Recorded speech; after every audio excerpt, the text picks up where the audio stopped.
We'll now call this meeting of Fairfield County Council to order, Monday, June 26, 2017 at 6 p.m. First item is the approval of the agenda. Do we have a motion? Second. It's been moved and properly seconded to approve the agenda as proposed. Any discussion? Seeing none, those in favor? Aye. Those opposed? All right, we're now down to invocation. Councilmember Robinson.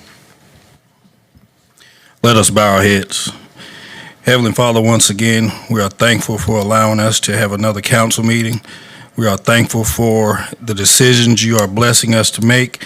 We are thankful for the decisions that are futurely getting ready to be made. In Jesus' name we pray, amen.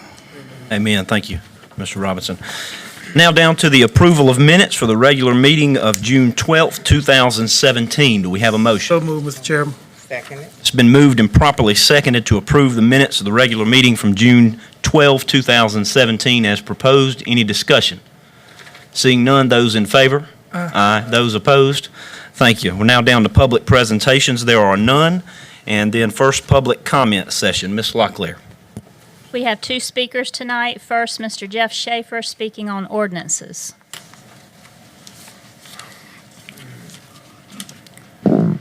Good evening, Council. First, I want to thank you for doing this. Makes a lot of sense. I appreciate you moving it. We get an ordinance, you print it, you show it to us, and I think of myself as a relatively bright man. I have no idea what we're talking about. I mean, I don't know what the ordinance is for, and I think it would behoove us if there was some sort of summary to tell us what the ordinance is about. It doesn't have to be very specific, but a broad picture of this is what the ordinance is about. We're going to go from R1, which is rural. I have a single-family house. I want to put a bunch of homes here, whatever it is, and explain that to us. So I think that a summary of the ordinance would be proactive for everyone if we can do that. And then we're going to talk about 911, I guess, tonight, but I'm going to hold my conversation about that until the end. I think we need to talk about emergency services and how it operates in the county and how it affects everyone. I know I talked about it last time, and I will again tonight. I just want to make it clear that there's nothing more important than having 911 emergency service in the county for everyone, so we all feel, pick up that phone and you're going to get someone to come and help you. Thank you. I'll make it quick. Thank you. Next, Mr. Randy Bright speaking on economic development.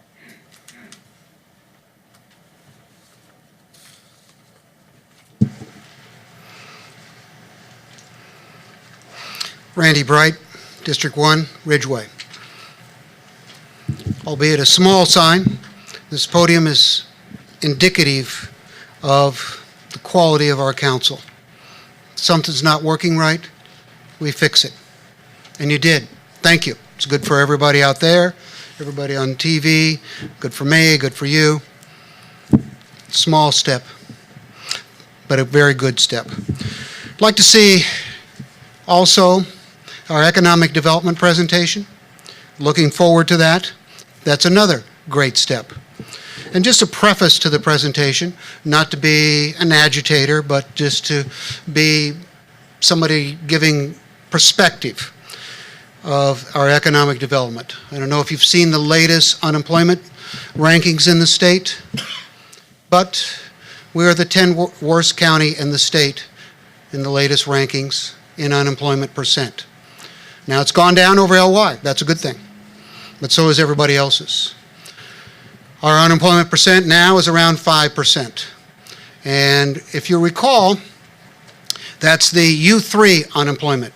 It does not include people who have given up for unemployment, people who are not on the unemployment rolls, people who are not on full-time employment who want full-time employment. That's, in other words, the U6 unemployment is generally just about, comes out to about twice what the U3 unemployment rating or percentage of 5% is. So in a nutshell, our real unemployment is somewhere around 10%. You can't get the exact figure at a county level, only state and nation, but you can realize that about 10% is our real unemployment rate right now. Now, How does that rank with the rest of the state besides being the 10th worst in the state? Well, the state's unemployment is 4.1. And you might say, well, that's not much difference. That's about 22% worse as a rate, from 4.1 to 5%. So it is a lot different. And I realized our current economic development team inherited a lot of these problems along with you guys and ladies. But looking forward to hearing amelioration, remedies, and fixes for our high unemployment rate, which again, I remind you, is the 10th worst in the state. So thanks for your presentation. Thanks for allowing me to speak. And remember, 10th worst in the state in unemployment rate. Thank you. That concludes segment 1. All right, thank you, Ms. Locklear. We're now down to item number 7, public hearing, item A. Ms. Locklear, if you would please read that for us. To amend the Fairfield County Land Management Ordinance Number 599 to provide for the zoning reclassification from R1 Single Family Residential District to R2 Inclusive Residential District of 2 acres owned by King Family Management, care of Cynthia K. Burley, tax map number 1260414004000, portion of. Property is located at 1224 Old Camden Road, Winsboro, South Carolina, 29180. Thank you, Ms. Locklear. We'll open this public hearing at 6:07 p.m. on Monday, June 26, 2017. Ms. Locklear, do we have anybody sign up to speak on this item? No one signed to speak. All right. We'll now take a motion to close the public hearing at 6:07 p.m. So moved, Mr. Chairman. It's been moved and properly seconded to close the public hearing. Those in favor? Aye. Those opposed? Thank you. We're now down to item B. Ms. Locklear. To amend the Fairfield County Land Management Ordinance Number 599 to provide for the zoning reclassification from RD1 Rural Residential District to RC Rural Community District of 2 acres owned by Frank Kelly, tax map number 1920000028000. Property is located at 758 Jenkinsville Road, Jenkinsville, South Carolina, 29065. Thank you, Ms. Locklear. We'll open this public hearing again at 6:07 p.m. Monday, June 26, 2017. Did we have anyone sign up to speak? No one signed to speak. Thank you, Ms. Locklear. We'll now take a motion to close this public hearing at 6:08 p.m. It's been moved and properly seconded to close the public hearing. Any discussion? Seeing none, those in favor? Those opposed? Thank you. We're now down to number 8 on the agenda, ordinances, resolutions, and orders. Item A is a second reading on ordinance number 680. Do we have a motion? So moved. Second. It's been moved and properly seconded to provide second reading to ordinance number 680. Any discussion? Seeing none, those in favor? Those opposed? Thank you. We're now down to item B, second reading ordinance number 681. So moved, Mr. Chairman. Second. It's been moved and properly seconded to provide second reading to ordinance number 681. Any discussion? Seeing none, those in favor? Aye. Those opposed? Thank you. We're now down to board and commission minutes. First is the Chamber of Commerce, item A. Do we have a motion? So moved. Second. It's been moved and properly seconded to approve the Chamber of Commerce board meeting minutes as proposed. Any discussion? Seeing none, those in favor? Those opposed? Thank you. We're now down to item B, Library Commission. Do we have a motion? It's been moved and properly seconded to approve the Library Commission minutes as proposed. Any discussion? Seeing none, those in favor? Aye. Those opposed? Thank you. Now down to board and commission appointments. There are none. Old business, there is none. New business, there is none. And the county administrator's report. Mr. Taylor, please. Yes, I have several items tonight. The first, we will start with Mr. Henry Nicomias of the South Carolina Railroad Museum. He serves as their treasurer, and he wanted to come address council tonight, and again, thank them for their support.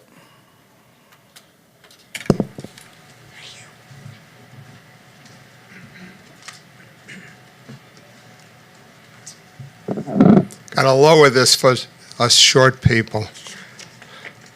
I'm Henry Nekomias. I'm the treasurer. I'm representing the South Carolina Railroad Museum. I think most of you know me.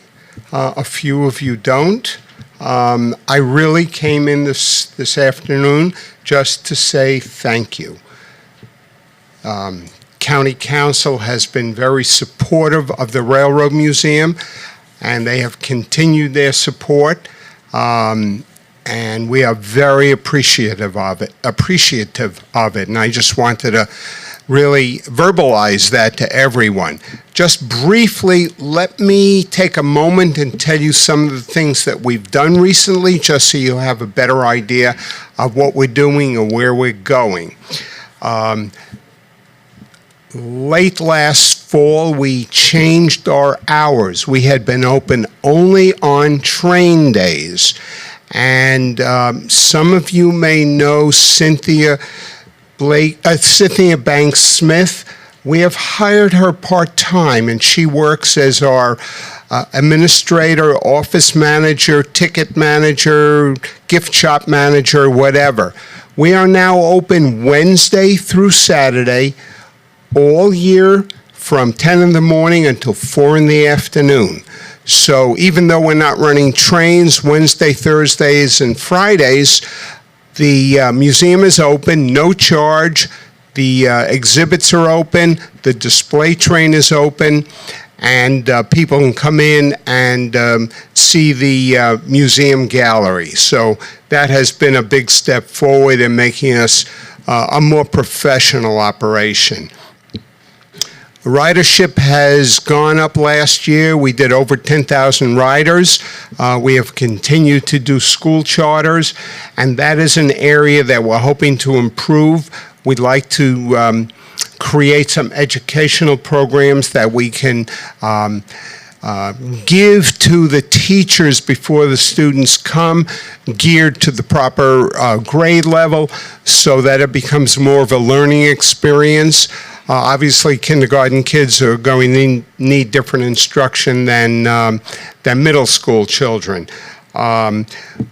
We recently participated in Midlands Gives, which was the regional charitable day of giving, and we had an anonymous donor that matched donations. We collected $2,400 in donations, and that was doubled. So this is way better than we did last year. Last year we had about $600 in donations, and we hope to continue this. We were able last fall to participate in a scrap auction. They were scrapping a bunch of rail cars which were in great condition. We paid scrap price for them.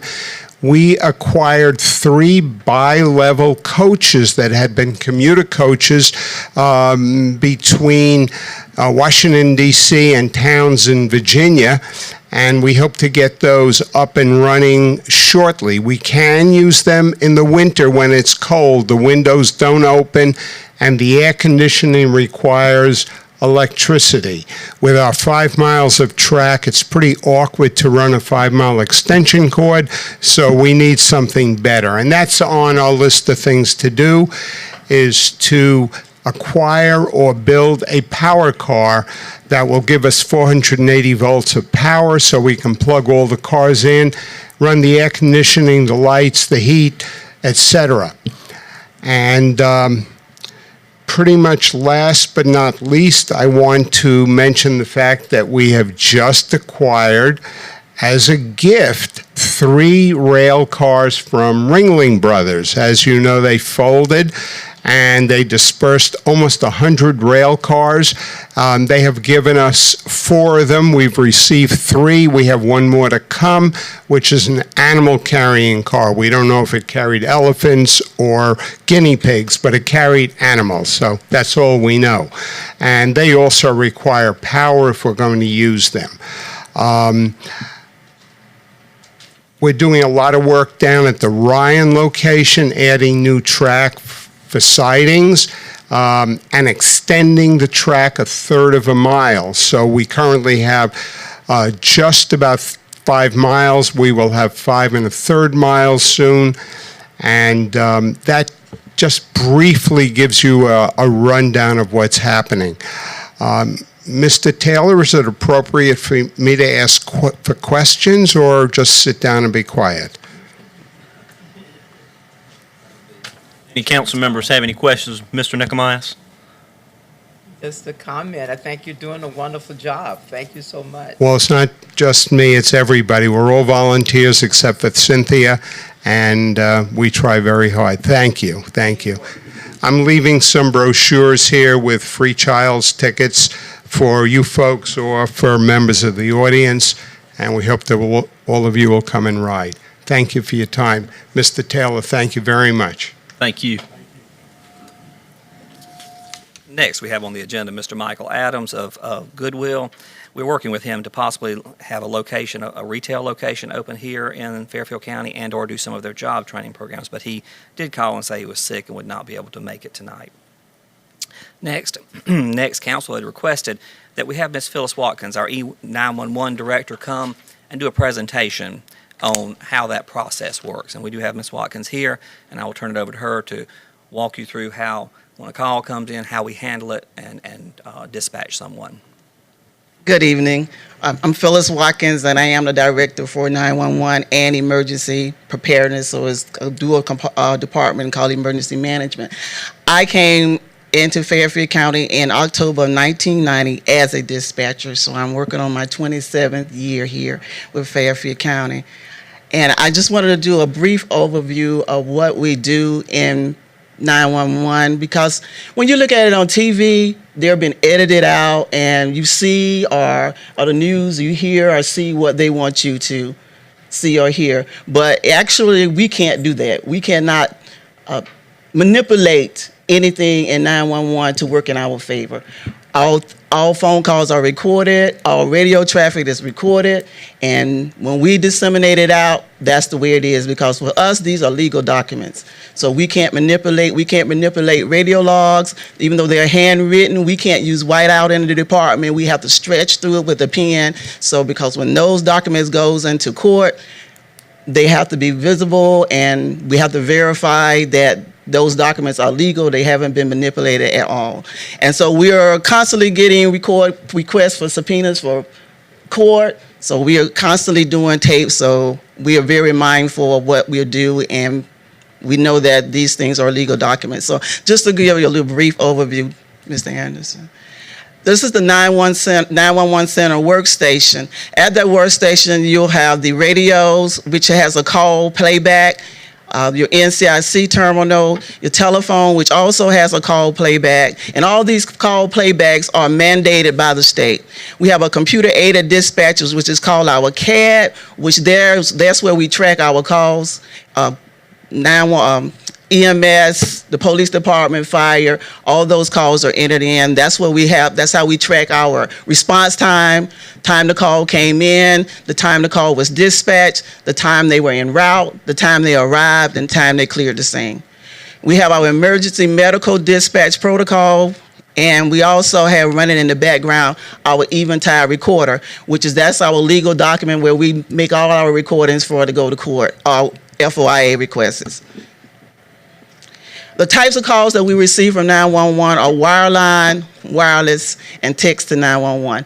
I had the privilege of being with 911 long enough to see the 7-digit number where we were just called dispatch, to basic 911 where we were given the capability to dial 911 and reach the dispatch center to E911.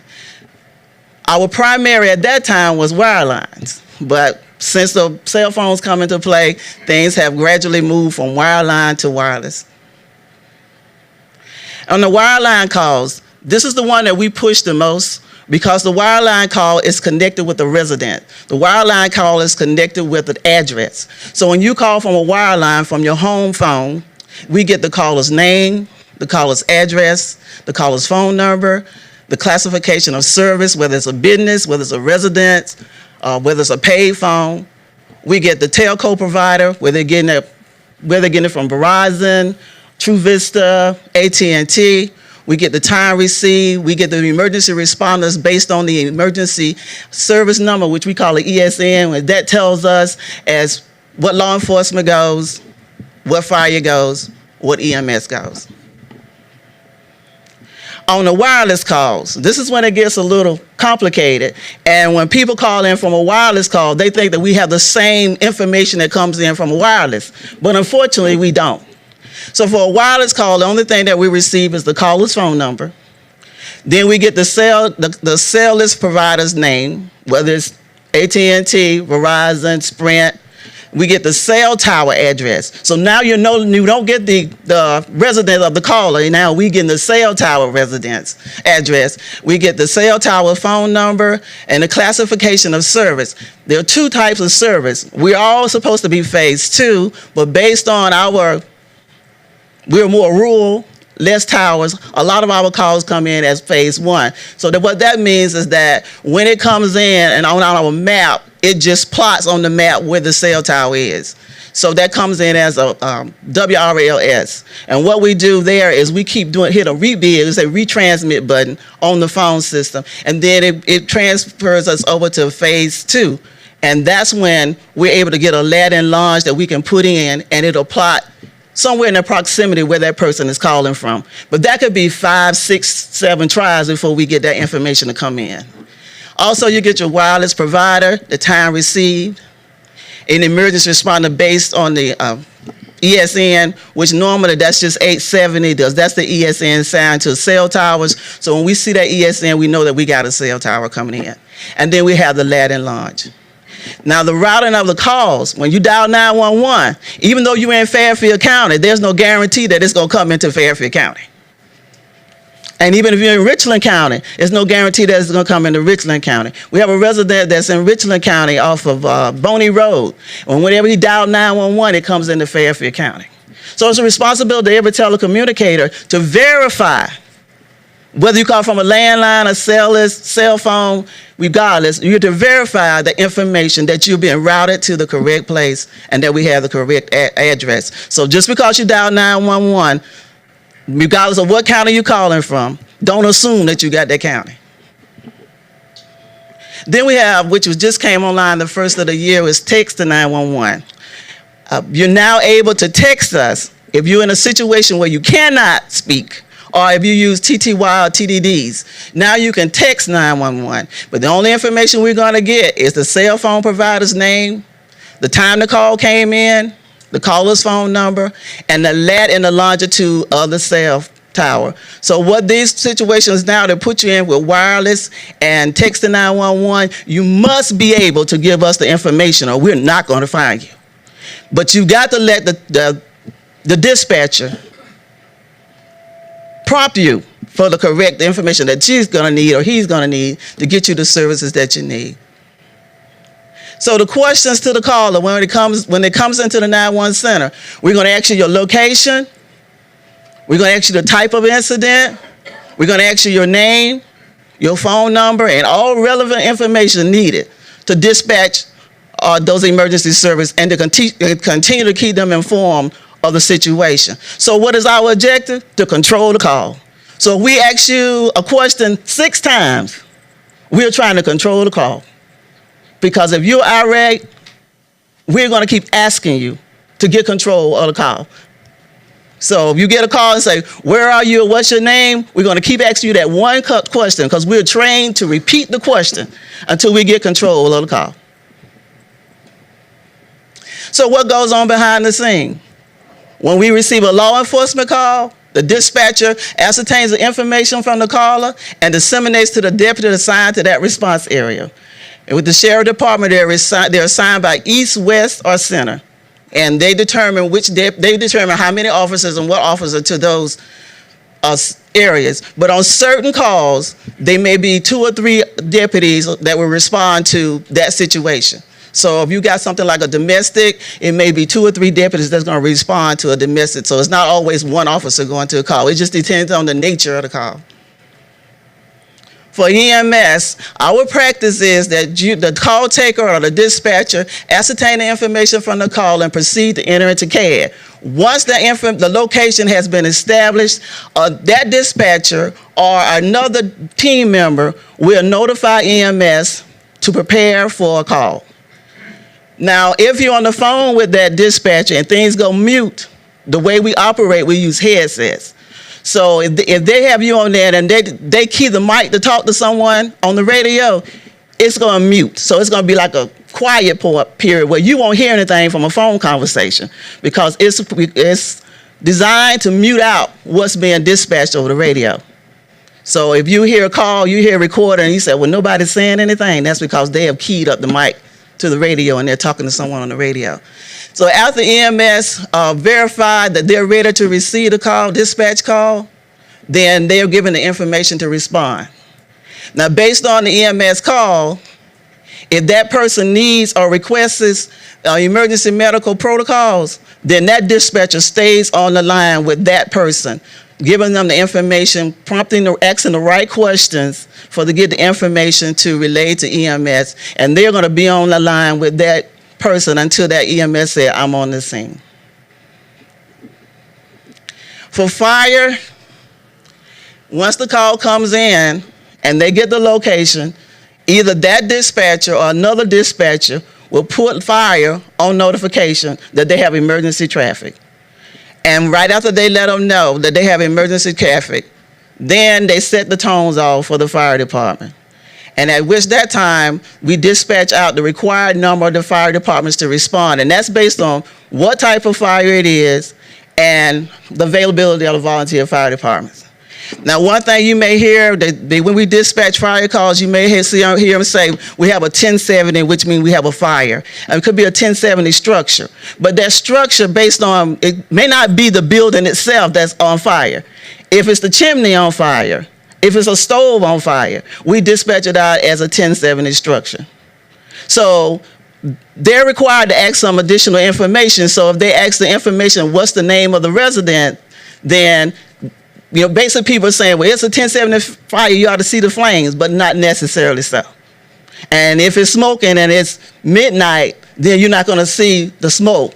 So having the address as well as the resident names is for other information. We need the resident's name to put into our report, to our CAD system. Also, if fire gets there and they say, well, notify the electric company, normally the electric company asks us, what's the name of the residence?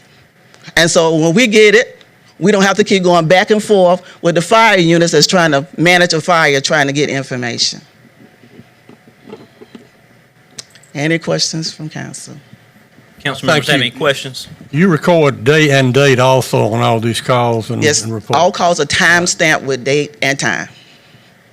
Ms. Watkins, on the Phase 2 wireless, is there a mile radius that it picks up, like 2 miles, 5 miles, to determine someone's location? If we can get sometimes when Phase 2 wireless comes in, it'll plot right over that residence, sometimes. But then sometimes with the ladder and launch, we can get it close. And sometimes it's less than a mile. Sometimes it's within a few hundred feet. It just depends. Also, will you explain, is there ever a situation where there's 2 dispatchers on the line at the same time?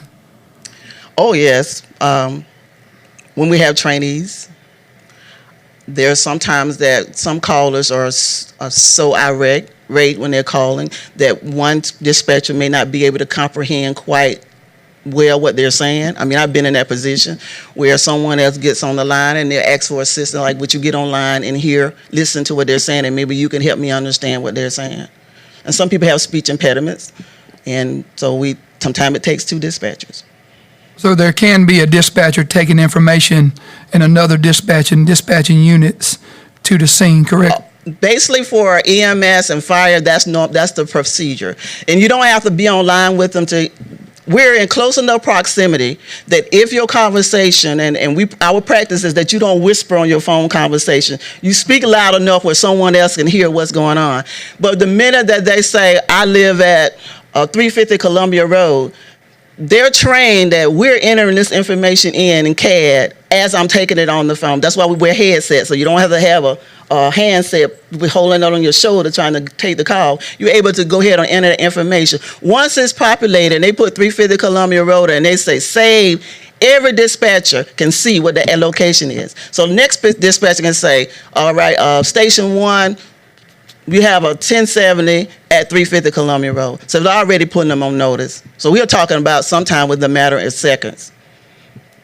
My last question, dealing with EMS, how do you determine what EMS unit or what part of the county responds to an EMS call? They have response areas as well.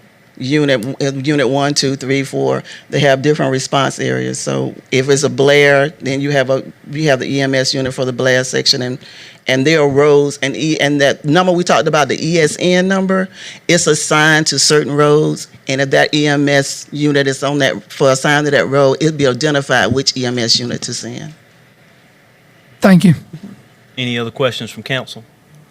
All right. And this what you were saying. Thank you so much. Thank you. What you were saying, if for some reason that unit is not able to get there, what is the next step? Or if that unit that is assigned is already en route somewhere else, or Well, EMS, and I'm kind of speaking for EMS, but based from our side, from EMS, if that response unit is left up that area, they have a midway point where they'll bring another unit in to make the response time closer, especially if they're responding to a call that takes them out of the county. They may have to go to Columbia or somewhere to do a transport. Then another unit will come to that midway area to cut down on the response time. the next thing I'm going to ask, is there anything else as the public that we can do to help in what you do? We always can expect a little bit, ask more from the public. Just be understanding that the dispatcher, they're trained to do a job, and the sole purpose of them is to help you. So if there's a series of, if there's a series of questions that are being asked, if they're asking you questions, those questions are information that's needed, not only just for our system, but a deputy doesn't want to respond to a call in the blind. EMS doesn't want, they want to know what they're going to, and as well as fire. So if everyone would just be patient enough with us, just know that just because we're asking you the questions, that doesn't mean we're not getting you what you need. Because the minute we get a location and say and determine what you need, then we've got that en route, even though we're still on the phone with you asking you questions. Yes. Ms. Watkins, Yes. First of all, just very much appreciate your presentation and what you do, and please pass my appreciation for what your folks in your department employees do. Thank you. Day in and day out. I think it's sometimes lost how tough a job it can be. I've heard some of the recordings that have come through, and I know I'd hate to be on the end of some of those. So Yes. there's some challenging situations that arise, and people really have to have it together to handle some of those things. So very much appreciate that. I did want to ask you about the Phase 2 compliance and any deficiencies in service there. You mentioned having to queue something, I'll just simplify, queue something up over and over again. Is there anything that we could do as a county or as a council to assist in that and make sure that we take care of that deficiency, or are those deficiencies more related to gaps in cell coverage and things of that nature? I'm not really, I know that the wireless providers, they are constantly testing. We just had them testing last week that to see how our calls were coming in, whether they're coming in as Phase 1 or Phase 2. So that's kind of a requirement that they do on their end. There is a company that is kind of soliciting services to come in and test the accuracy of your Phase 2 wireless calls. And I know that there are some counties that have used them. I'm thinking Charleston is one of them. And I received an email from them a few months ago. And that's probably one of the things that we can look into as far as testing the coverage and seeing what's the percentage of wireless calls that are coming in as Phase 2. All right. Okay. Well, thank you. I think it might be a good thing then, and I'm not trying to get in administrative shoes and issue any directives or anything of that nature to staff, but I think it might would be a good thing to maybe call some colleagues in other areas where that service, where they've taken advantage of that and see if it's been of benefit to them, because I think that's a very important matter in an emergency situation. So I just wonder if we could reach out and do that. And I want to go back to Councilwoman Goins' question as to what can the public do. And the most important thing that the public can do is post your numbers. It is an ordinance, and your numbers need to be posted. And if you don't know the correct way to post them, then contact our office and we will tell you the correct way to post your numbers. But that's one of the most important things that you can do. And just know that if you're not calling from a landline phone, then somebody's going to have to be able to talk, because a landline phone lets us know where you're calling from, but a wireless phone doesn't. So somebody's going to have to be able to call and talk when we take calls. All right, thank you again very much. Thank you so very much. We've learned a lot. Thank you. Thank you so much. Thank you, Ms. Watkins. Next, I've asked our Economic Development Director, Mr. Ty Davenport, to come and update council and the public on the progress that we're making on the infrastructure improvements that we're installing at the Commerce Center, and also to give council kind of a rough idea on the traffic of industrial prospects that he sees coming through the county right now.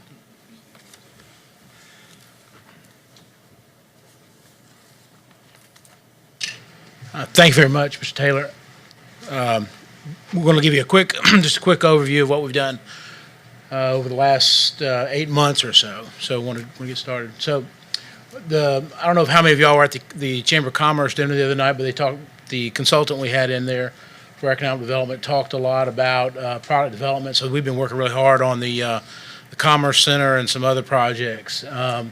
We are well underway with the road and the wastewater, installing road and wastewater. We're about to get started on actual water in the Commerce Center. We are, in addition to that, we're pursuing other properties to enhance our product offering to prospects that come in the area that may not, that may need another option besides what we offer with the Commerce Center.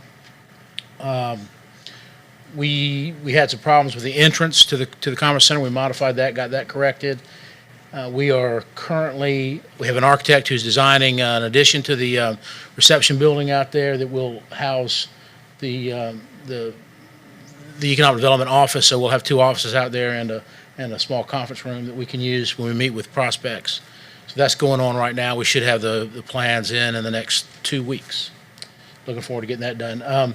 We're implementing a site readiness program, and what we're going to do is we have suggested to the council that we harvest a bunch of the timber that's in the Commerce Center, county-owned property, and use the funds generated from the harvest to purchase grading equipment that we will use to pre-grade sites so they'll be ready for prospects when we come.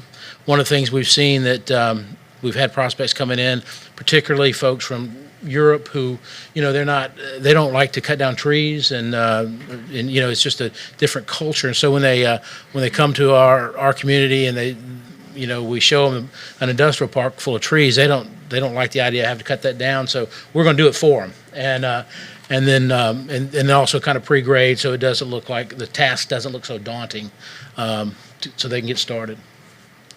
Davis. And here's an aerial. We had a semi-professional photographer come in and take these pictures. And I don't know if you can see the photographer was Mr. Taylor, but anyway. It was a nice helicopter ride. I enjoyed it. You can see how much work's been done, and today there's been a good bit more. A lot of the red dirt that you see there in the picture on the right is now been gravelled, and they'll start putting asphalt in, I believe, next week. And there's just some of the grading work that's been done. From a marketing standpoint, we've had 17 prospect visits, and we've completed 15 requests for information. And a request for information could be anything from a 10-page document that prospects asking for information on all the way to 40 pages, and pretty intense. They take a long time and a lot of work. Of the 16 prospect visits, we've got 3 that have made repeat visits, so it's actually 20 visits, which is repeat visit would be good. That means they're interested in considering moving forward. The website is under development. We think we'll be done with that in about September, early October. The economic development staff, we've participated in 3 international marketing trips and 1 domestic marketing trips. As a result, we had 3 visits. 2 have already come. We have another one coming in sometime in the fourth quarter. And we got 1 RFI out of it that we completed, and we're in contention. Still in the early phases, but we're in contention for that project as well. Additionally, we've been we've met with 5, or we're going to 5 different meetings where we met with Tier 1 site consultants, which are the company, site consultants manage about 35-40% of the projects that come through. So when you meet with these, when I say Tier 1, I mean the upper echelon quality, higher quality guys that deal with bigger projects, major projects, real companies. We've updated all information on our buildings and our sites, and we have those in the state system, as well as the Economic Development Alliances that we're a member of, I-77 in Central South Carolina. Additionally, we've met with all major employers in the area. We've hosted the annual industry appreciation dinner, which we'll do again in October. And a couple of little things. We've assisted Hydraul in a marketing project they have going on involving targeting architects in the state.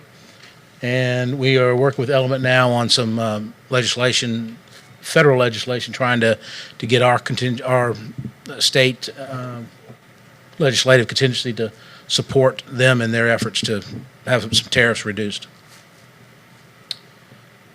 Additionally, we've assisted BOMAG and with some aesthetic improvements out in front of their facility. It really does look nice. Currently, they may want to do some more work at their side and maybe have another access point, and we're working with them there to see if that's viable. We've working with the finance department to meet all the GASB 77 requirements. It's the first time that this has been required, and so it's a new effort for us all, but we're working through it. And we have a little bit of announcement that I wanted to go ahead and do tonight. We've got a Chinese company, Yingxing, is moving in right now to the 30 Commerce Center building in the Walter Brown Industrial Park. So they're going to take 45,000 square feet. They're going to hire they'll start initially with 8 people. They'll go to 20. They're a metal stamping operation, and they support or sell to Carlisle Tire and Rim that has an operation in Chester and in Aiken. So it's the metal tire. It's the metal rims that they're making, the centerpieces, not the rubber tires. They also are pursuing contracts with the Dish Network to make a piece of their product and a couple other things. And this is a little bit more about them. You can read that, but they've got 600 people in the facility in China, and this is our first U.S. effort. So we're excited to have them. Glad they're in taking that facility. That if you remember, this is the building that had all the pipe in front of it for such a long time. That's all been cleaned up and looks a lot better. And they're moving in now, and it's a significant capital investment. Not quite as big on the people, but a lot of machinery, heavy machinery. This is some of the equipment that they've got in there now. So we're in there today.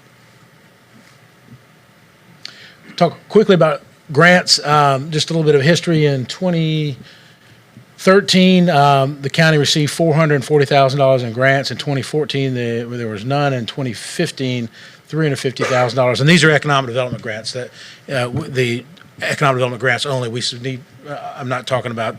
We had numerous other grants in all those years that were part of other projects.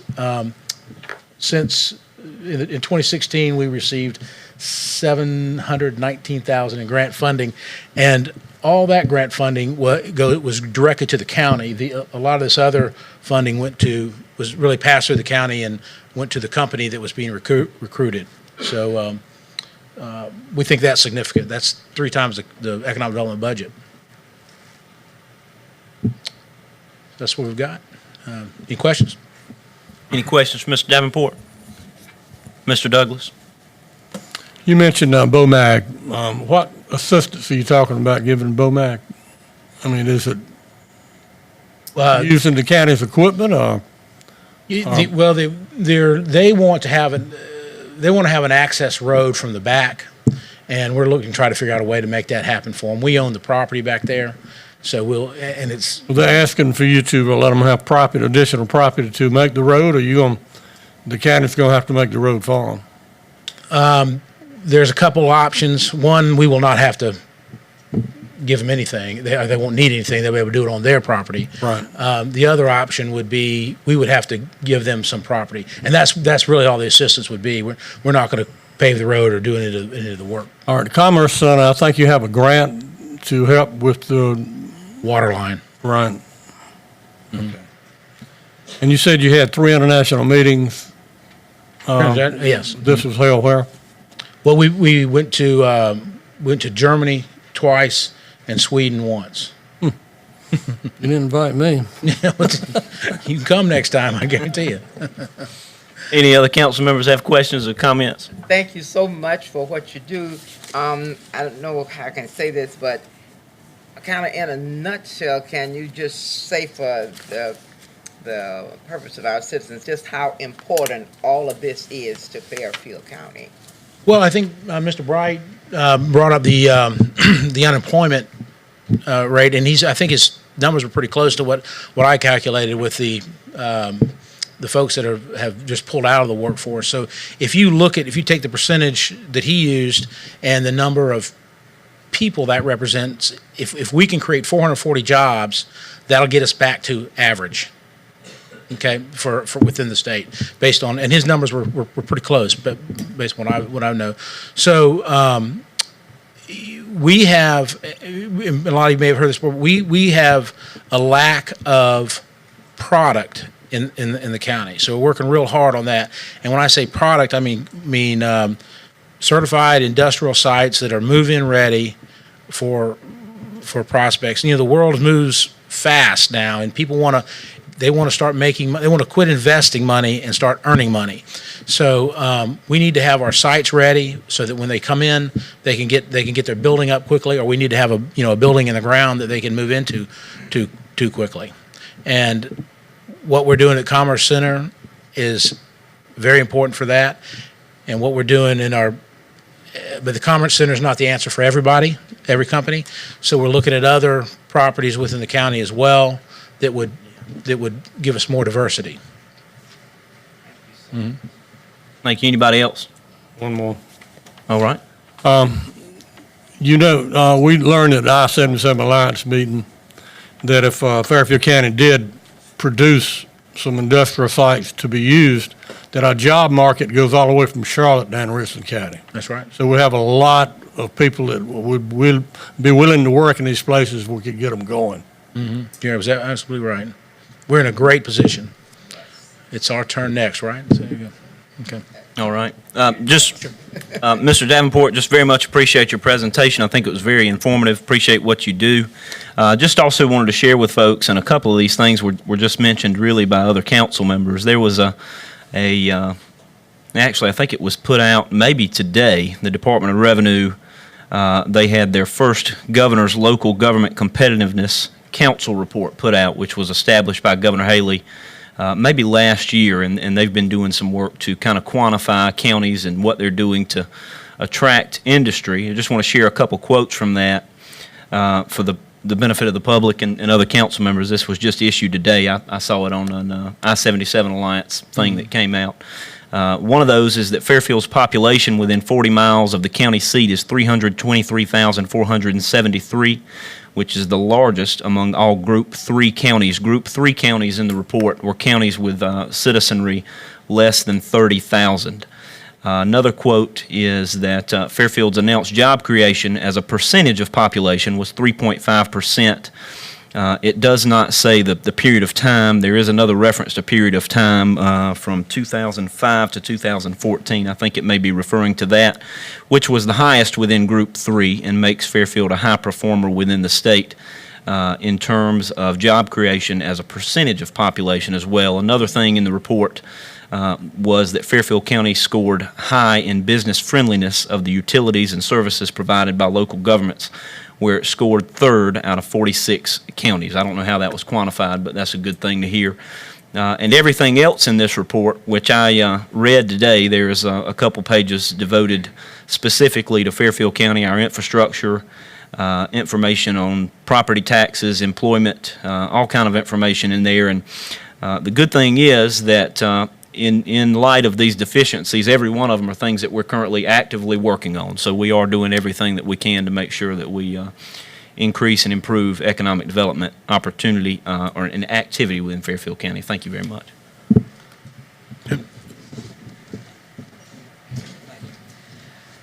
Next, we have Ms. Laura Johnson. We've got an expense budget report, quarterly report that we are providing to council. I think all council members received a copy of this report. If you will look at the second to last line on here on this particular report, you will see the percentage. All of our percentages should be at 75% roughly if all things were perfect. Ms. Johnson has given you a report to kind of go over any of those line items that were out of that 75%. Many times it's quite often that we have to go ahead and expend all the funds for a given activity at one time, or it's until the end of the year, so that will throw it out of that 75%. If we have any questions from council, we do have Ms. Johnson here.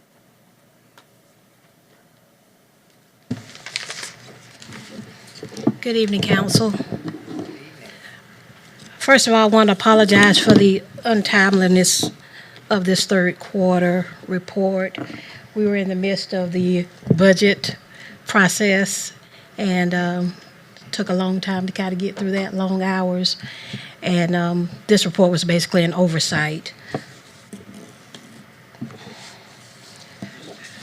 So not to interrupt you, but just to qualify that, we had enough of this in the budget process. So at that time, I didn't expect you to get it out to us. You had a lot going on.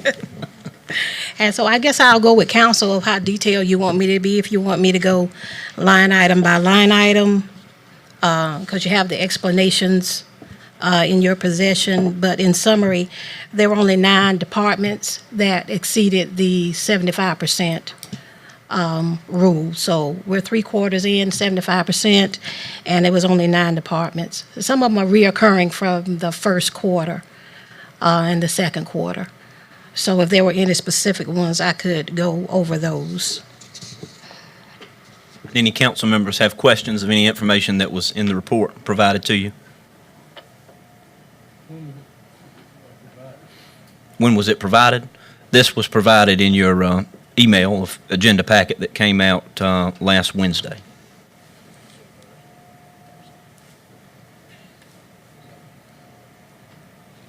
All right. Well, I'm comfortable with the summary. I didn't have any questions. All of it's pretty well straightforward in my mind. But. Okay. All right. Thank you very much. Thank you. Thank you, Ms. Johnson. Next, we have 3 requests of action. All of these have been before committee and all have been recommended to council for approval. The first that we have is the Phase 2 on-site water improvements at the Commerce Center. Ty Davenport, our Economic Development Director, alluded to this a moment ago. We have bid it out. This would be part of the Phase 2 improvements, the other being wastewater and roads, this being the water portion. It was funded by a grant, so we had to bid it separately. When we bid it out, we received 3 bids. One from Ladd Corporation of West Columbia for $610,753, one from Wiley Easton for $618,890. They were from Lexington, and then Stutz and Williams of Lexington for $631,100.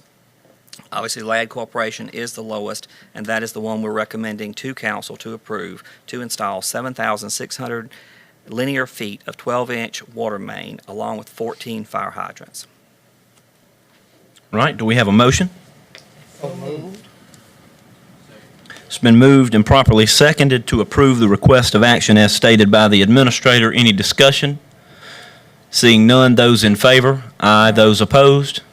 Thank you. The next request of action we have deals with our ability to have interoperability. That is to talk among departments to provide emergency services. We are deficient in a number of areas and cannot communicate as well as we should. And we understand that, and to achieve at least 95% coverage as part of the bond, which will be funding this, we have put out a request for proposals from different providers of communication devices. We received 3 responses back. One was from Fleet Talk Rock Communications of Fort Mill. Their price was $486,117.80. We had another bid from Radio Communications of Sumter for $661,895.21. And then we had a final bid from a proposal from Motorola Solutions for $986,120. And this would be to provide 146 mobile radios, 345 portables, and 14 base stations, again, achieving 95% coverage. The only group that could provide 95% coverage was Fleet Talk Rock Communications, and they are also the lowest bid.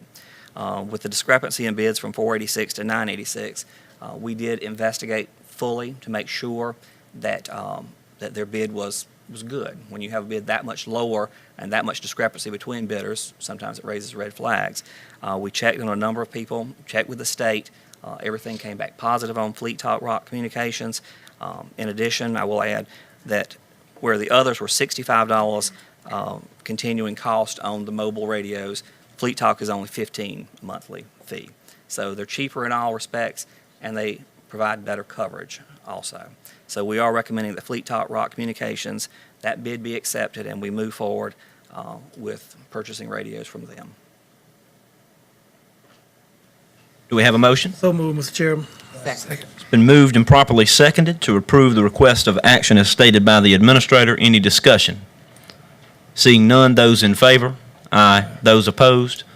Thank you. The final request of action we have, again, I think Mr. Davenport covered it a little bit, is to go ahead and start clearing out some of the trees that are on the industrial sites. We have to clear them anyway at some point to get the sites ready for industrial development. And if we have a plan in place, which he's presented a plan, to roughly harvest between now and 2022 in 3 different harvestings, will produce $363,929 is what we're estimating.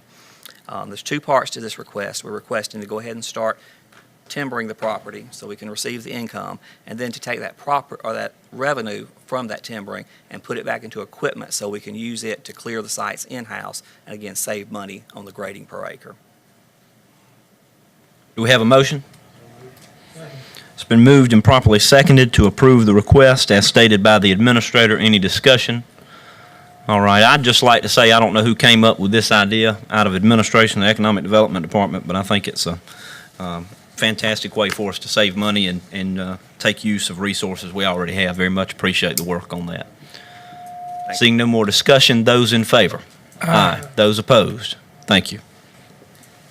The last item I have listed on the agenda was a request from the Lake Watery Association, Homeowners Association, to assist them in coming to a finding on what's causing the sediment inflow into the lake. And we have a request from them to fund $3,000 of a $4,000 study it's a hydrology study, to determine again where the sediment's coming in that's filling in the lake. We would not be entering into the contract. They would be entering into the contract, providing us with a copy of the contract, so they would be in the relationship, not us. We were just funding it. All right, thank you. Any motion? I think, too, that We need to have a motion first before we can discuss. Second. It's been moved and properly seconded to approve the request of action as stated by the administrator. Any discussion? Mr. Douglas. WHOA has come to the bat also and said if there's any cost overruns that they would pitch into and help. Okay. All right. Any other discussion? Mr. Taylor, I'd just like to ask, we discussed this in our committee meeting of the Admin and Finance Committee. I think there were a couple of us in there who said that we would like to make sure that we qualified this by conveying that a copy of the final report needed to be delivered directly from the vendor, Southern Ecological Consultants, to the county as part of this funding. Have we conveyed that message? We have, and we will do that. We will get a copy. Okay. Thank you. Any other discussion? Seeing none, those in favor? Aye. Those opposed? Thank you. Two other brief items. Just want to let everybody be aware on council and the public again that July 8th through 15th, the Salkehatchie Youth will be assisting with the repairs to 11 homes here in Fairfield County, and we always support them by providing dumpsters. So we'll be providing 7 dumpsters for their activities. And at the last council meeting, I was remiss, I forgot to introduce Karen Roseberry. She's my new assistant. She's taking Sandy Clowney's position. Thank you, Mr. Taylor. We're now down to the clerk to council's report. There is none. And second public comment session, Ms. Locklear. We have 7 speakers. First, Ms. Shirley Green. Thanks.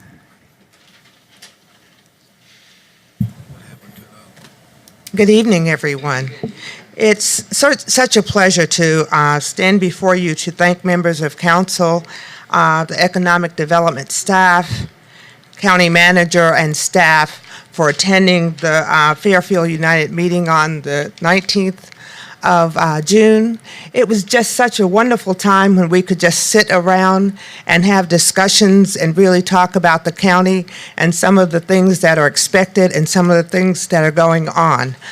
It was just wonderful to hear about the infrastructure, the economic development kinds of things, and all of the plans that the county has to move us forward. As you heard, those people who were in attendance, communications is very important. And a lot of people at the meeting talked about the various ways that council needs to communicate and the county needs to communicate with its citizens. Not having a real newspaper that's based here in Winsboro, so to speak, which is kind of our center, really hampers us lots of times from getting all of the information out. It's kind of a competitive process where, you know, the news that's closest to you kind of gets taken. So if you're located in Blythewood, maybe more Blythewood news than Fairfield County news. So we do ask that you really consider some kind of relationship with the school district and others to kind of get some words out to make our communications a little bit different, enhancing our website and other kinds of things that really might help us. The other thing was really preparing our people here in Fairfield County for employment, especially as it relates to advanced manufacturing. We know that people are looking for more manufacturing that involves technology, and being able to either enhance that process at Midlands Tech or some other places really will behoove us all. So we ask that you continue to listen to the public. We thank you for coming, and we thank you for sharing your ideas with us. Thanks. Thank you. Mr. Jerry Neely on sediment.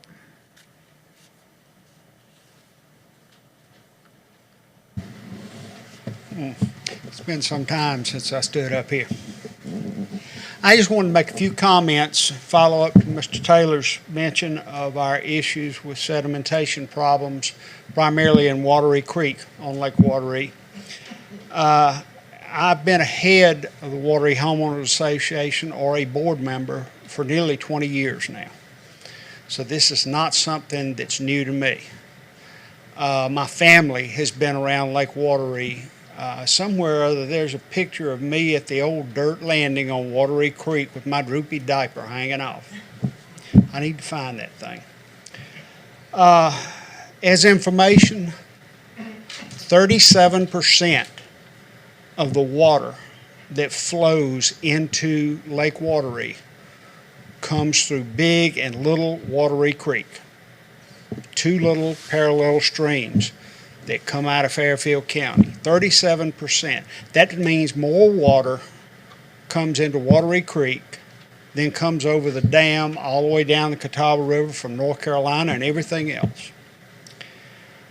The work that we've done so far has been done solely by the people who live on Wateree Creek, right there in that little area. We've taken it out of our pocket to hire airplanes and pilots to have aerial photography done to try to determine what this problem is.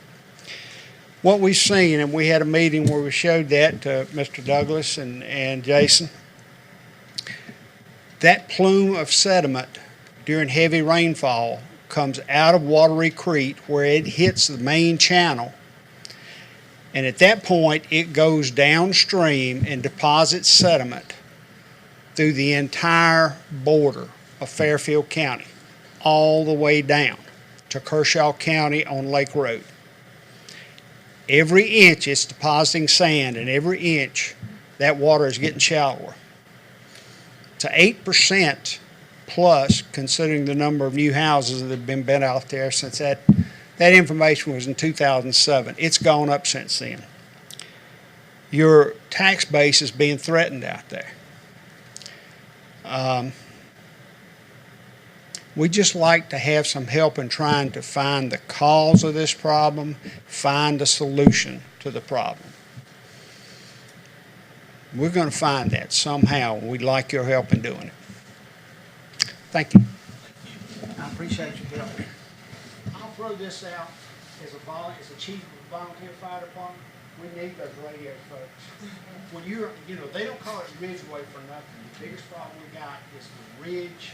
When I'm on my side, I can't hear what dispatch says. Right every time because it's line of sight. Thank you. Mr. Bill Ratliff speaking on ambulance. Hello, hi. I'm fairly new to the area. I moved here from Michigan a couple years ago, and we purchased a home right on Lake Monticello, pretty much at the corner of Cole Trussell and Pearson, with me and my now ex-wife. She was my wife at the time. First thing I wanted to say about the people, about the only one I know here is Bertha. And coming down here from up there, the difference in the people down here, you should all be proud of yourself. You're very outgoing, you're very helpful at everything. What a difference, down here with the people. The quality's amazing, even better than the quality of the weather. But with that said, pretty much right after we'd moved into the house, and there's some things Ms. Watkins said today that we were not aware of at the time, like registering your address and so forth. This place didn't have a mailbox or anything. It had only been 6 years old. The doctor had it, never been there. And we moved in, we bought it. We're going to move in about a year later, and we're just coming on a weekend. My wife had an episode where with stomach virus, she passed out, face first, hit the tub, broke her nose, literally choked to death on her blood, and was laying on the floor when I found her out cold. I called EMS, and they answered the phone right away. They did a good job of keeping that under control and everything, but trying to find the address while I'm trying to work with my wife was very difficult for them. And then the phone cut out several times, but they immediately called me back every time. So I had to go up. Once I had her stabilized, I rolled over. She actually literally quit choking the blood and then started breathing. Once I got her stabilized, I had to run up a couple hundred yards up the driveway, put my truck up there with the hazard lights on so they could find it, and then they got there. But the time from when they got there, it's 14.5-minute drive, and I don't know the situation of everything. It was just a major concern. It was a 14.5-minute drive. It took them 58 minutes. I found that on the phone. So once they got there, those EMS ladies were fantastic, but it was just the response time and the fact that the phone signal out there is so off and on. And yes, it was only a cell phone because of the situation that we had just moved in. But it was mostly on the response time with that. Now, there was another one that came to mind with this that I just wanted to bring up quickly, that it seems like sometimes there's not a talk or a connection between maybe like the fire department and the EMS, because recently I was driving right at the end of Ladd Road where it dumps into Pearson, and there was fire throughout the woods everywhere. Many acres on fire. No one around, no signs, no nothing. I pulled my truck up, ran out screaming at everybody because there was a house there. And then I'm on the phone with EMS, and then a fireman comes running out. Well, he wasn't even dressed in fire clothes, nothing. Just waved me off and said it was a controlled burn. When I told EMS that, they didn't know at all. And the gentleman wouldn't give me his name and just went back around the corner and kept dealing with it. But you would have thought they would have put some kind of signs up, one of the fire trucks there, something, because 3 other vehicles stopped. I apologize for having to cut you off, but we have to stick with the time limits. Thank you No very problem. much, Mr. Ratliff. Mr. Chuck Rayleigh, Fairfield Recreation.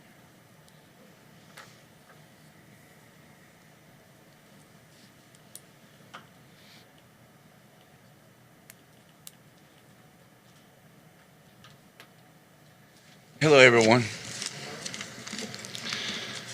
I represent the youth of Fairfield County.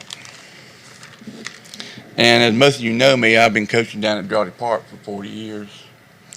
And me and my brother. And during this time, we've seen a lot of good things and not so good things. And this is the first time I've ever been here, so y'all bear with me. I have some questions that I would like to have answered, and why does Fairfield County always have to travel to other counties to play ball games? Other counties don't. In baseball, they have but one time come to Jolly Park and play. We've always had, our parents and youth always has to travel to either Newberry or Chester or wherever to play, and they never come and play. They never come here. Why don't Fairfield County ever host a tournament? We always have to go to other venues and play. TK, Fort Mill, Chester, Irmo. And we've hosted a tournament here back in '96, I think it was, and we came in second in the state. It's nothing like having your hometown cheer for you. You know, when you're always having to play away, you're always the underdog. And then, why don't Fairfield County ever attend the meetings? We have meetings on where we play in a selection in a bracket. Well, if you don't attend the meeting, you take what's left, which is always, you're always going to play the first game, and somebody's always going to get a bye, the ones who attend the meeting. Well, since I've been there, we used to get buys when Russell Price was there, but we don't get them no more. And for some reason, we're not being represented at these meetings. And why can't our dugouts and batting cages be repaired? They've been in the same fix, batting nets falling apart, batting cages, tree fell on one about 10 years ago, it's still bent, and they're still there. And when we go to these other counties and we see what they have, and then we see what we have, it sends a message. It sends a message to me, the youth of Fairfield County, and you. Mr. Raley, I apologize for having to cut you off. If it was up to me, I'd let you speak all day on that, but we do have to stick to the rules. I appreciate it, and I appreciate y'all giving me the time to tell y'all a little bit about it. Thank you very much. Mr. Virgil Porter, Economic Development.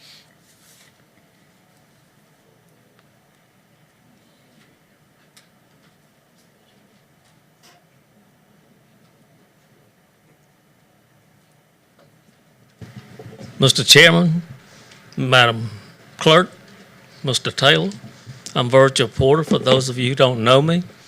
And, I'm in District 6, and I have a couple things on my mind. And when I speak about finance and economic development, I'm not speaking as a neophyte. Number one is the good news. I saw where the fund balance had increased tremendously, so somebody's doing an awesome job when it comes to handling the finance for the county.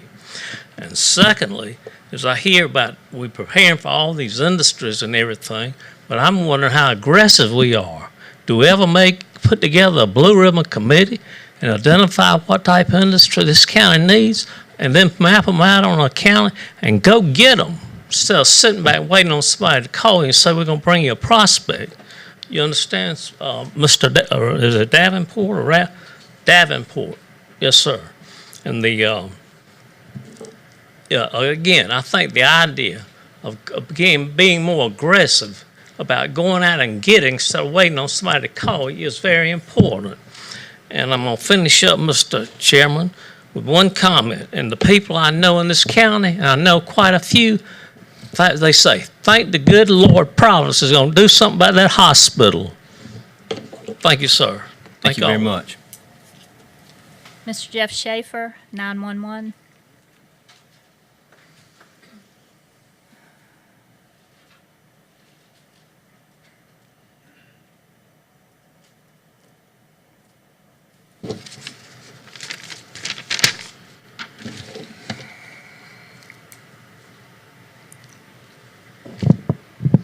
Two weeks ago, after our last council meeting, I sent you all an email, council members. I want to say first that regardless of your opinion of me, and admittedly, I'm a passionate activist personality. I did not mean to, nor do I mean to tonight, insinuate a limit to your intelligence as a group or as individuals, and for if any reason that was the message you got, it was misrepresented, and I sincerely apologize. I love you all. You know how I love you, Bertha. Living in Fairfield, for the 100% who live out of the town of Winnsboro, we are living in a hazard zone. I know that many of you heard the 911 tape call that I made on Memorial Day. It took me 12 seconds to Google search my address, and lo and behold, a map popped up, came right to my front door. So why can't they find that or find me? I'm not sure. But the fact is, I'm easily found if you can use a computer or a cell phone and have internet access. I am here to open dialogue, not to create a firestorm. Let me be clear with that. I try to make a better way of doing this for everyone and for all of us.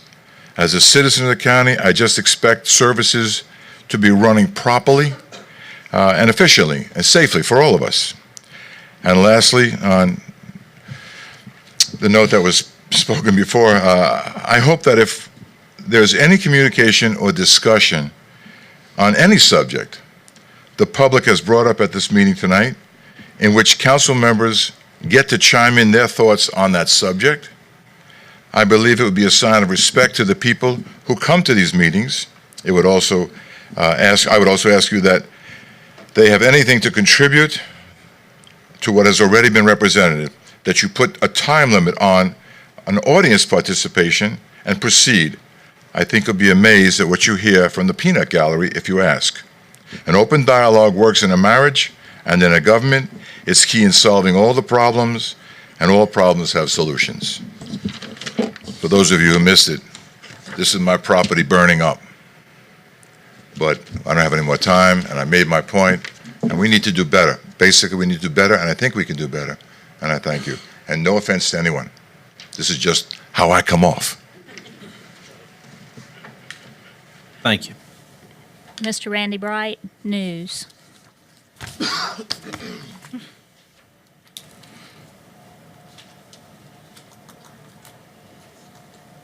Randy Bright, Ridgeway, District 1. A few things.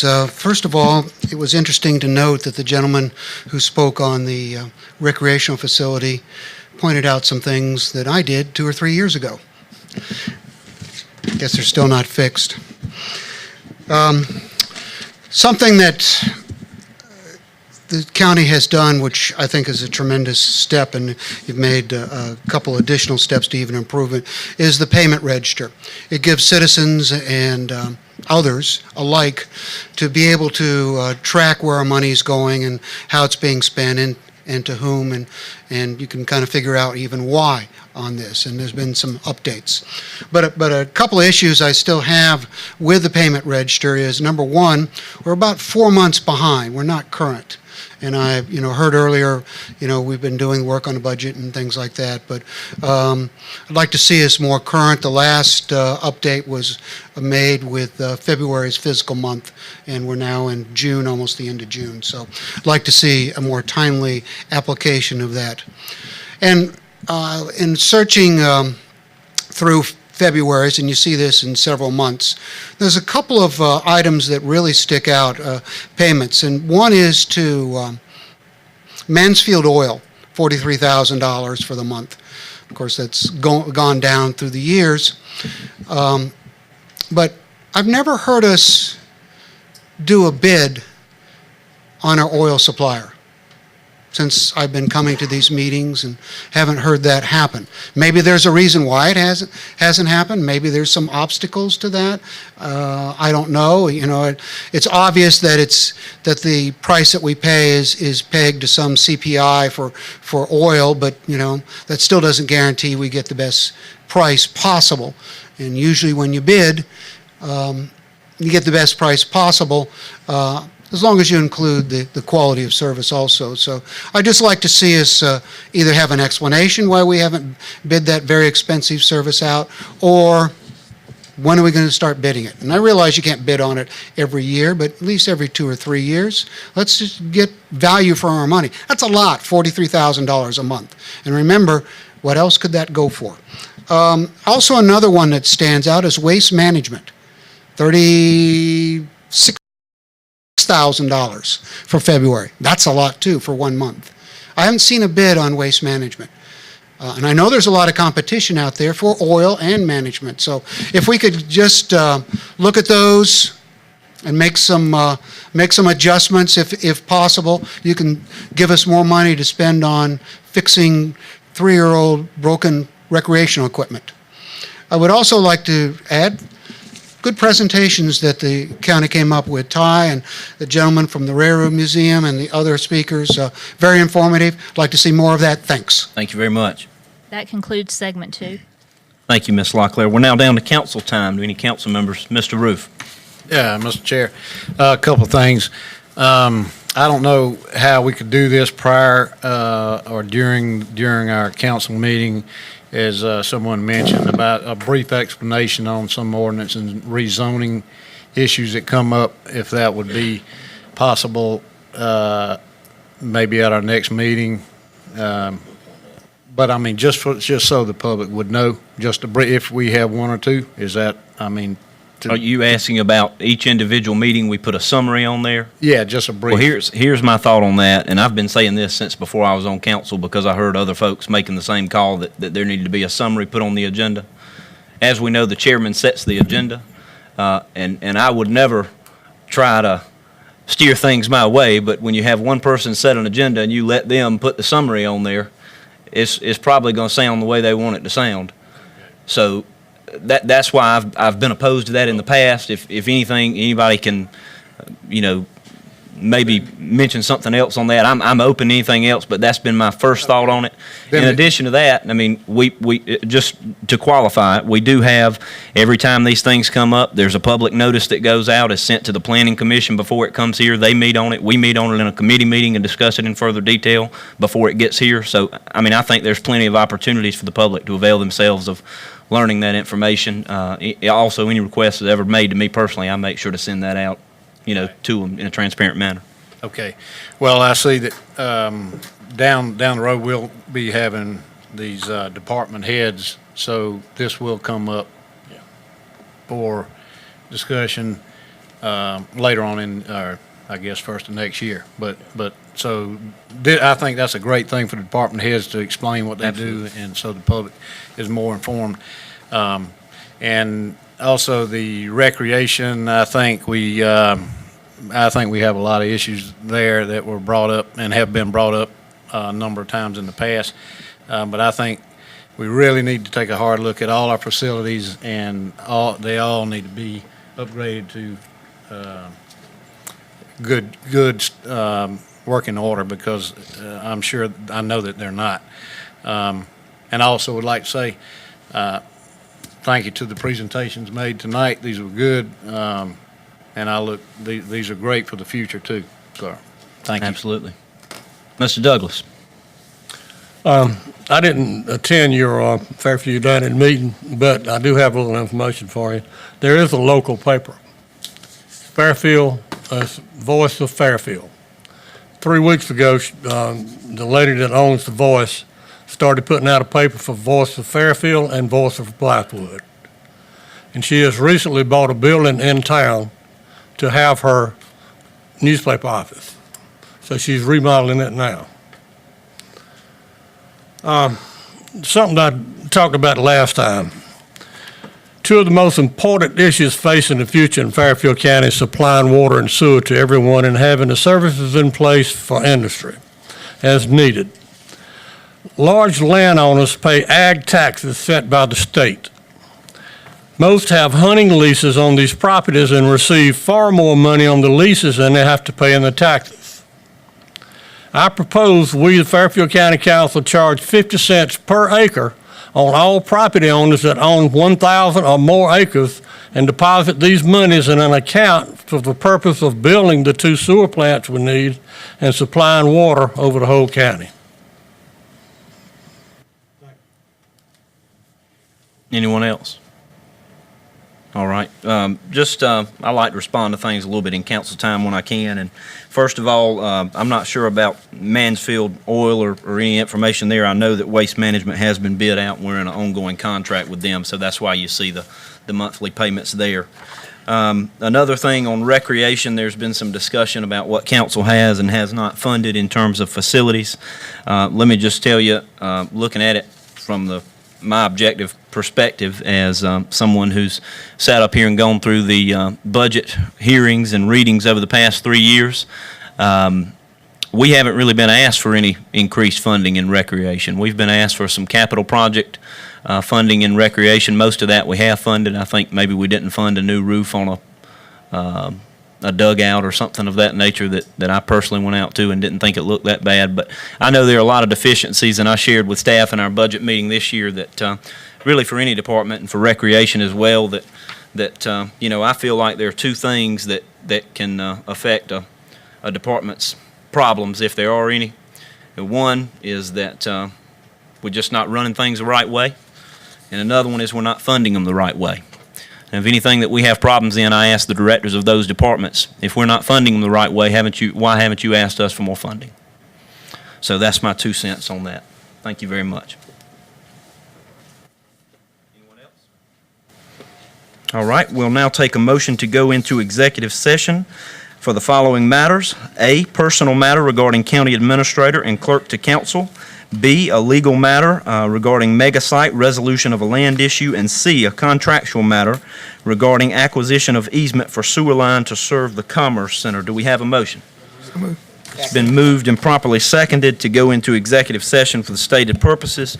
I'd like to announce that subsequent to executive session, council may take action on matters discussed in executive session.